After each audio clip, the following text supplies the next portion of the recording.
Bonjour, je vais vous présenter l'activité informatique traitement de données que je donne à mes élèves de la classe de 5e. Donc les élèves ont 1 heure pour la résoudre et ils travaillent à 2 ou 3 sur le même ordinateur qui se sert d'un tableur. Et donc dans cette activité, je leur pose un problème concret. Et voilà, comme problème concret, je leur donne des tailles en centimètres d'enfants de 5 à 7 ans. Je leur en donne beaucoup, c'est fait exprès. Et je vais leur demander d'organiser ces tailles dans un tableur de manière à ce qu'on puisse lire et comprendre ce qui se passe.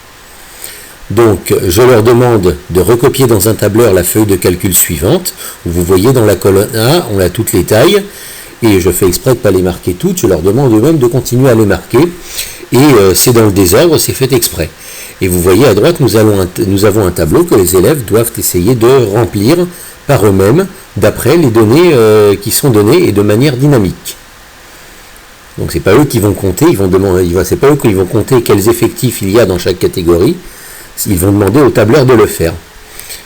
Bon là, comme la fonction est un petit peu compliquée, je la leur donne. Dans une classe, ça ce sont des élèves de 5e, dans une classe peut-être un petit peu plus évoluée, je leur demanderai de construire cette fonction elle-même, ou alors de construire les autres fonctions, 3 fonctions en leur en ayant donné une. Et là, ils voient le tableau se remplir et ils voient aussi que s'ils changent les effectifs, s'ils changent les données, les effectifs changent. Voilà. Et ensuite, je leur demande de remplir la cellule H2. Regardez. Donc la cellule H2 qui contient le total des effectifs, c'est-à-dire le nombre de données que l'on a à étudier à l'aide de la fonction somme du tableur. Et je leur demande quelle formule ils doivent taper. Pour comprendre, pour bien voir qu'ils savent se servir de la fonction somme du tableur. D'accord ? Et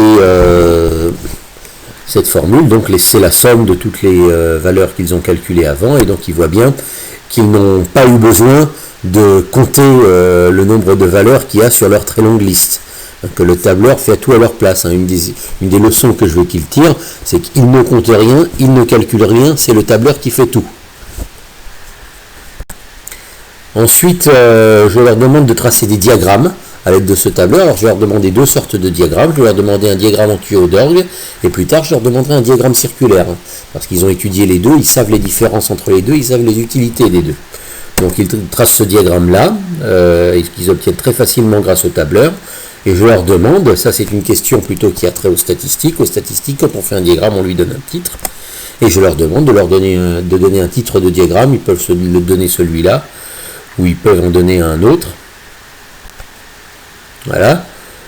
Ensuite, mes élèves, vous voyez, passent en revue tout ce qu'ils ont vu dans le programme de statistiques, c'est-à-dire cette fois le calcul de fréquence, le calcul de proportion, et ils imaginent les calculs qu'ils devraient faire à la main, et ils les convertissent en formules à taper au tableur, et ils voient que donc ce sont des formules dynamiques, parce qu'ils se servent de la poignée pour remplir toutes les cellules en même temps. Et j'en profite pour leur expliquer à la fois l'utilisation du signe $ dans les cellules pour bloquer une cellule.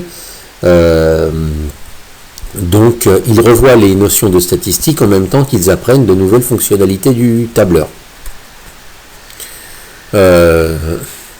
Et pour bien vérifier qu'ils l'apprennent, je leur demande de leur expliquer, de l'expliquer dans la question 5, d'expliquer à quoi servent les $ après une expérience où une fois ça a marché, une fois ça n'a pas marché.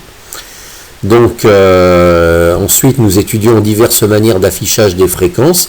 Nous avons vu décimales, fractions, pourcentage en cours, et nous voyons comment le tableur permet de manipuler des fréquences décimales, des fréquences sous forme de fractions et des fréquences sous forme de pourcentage.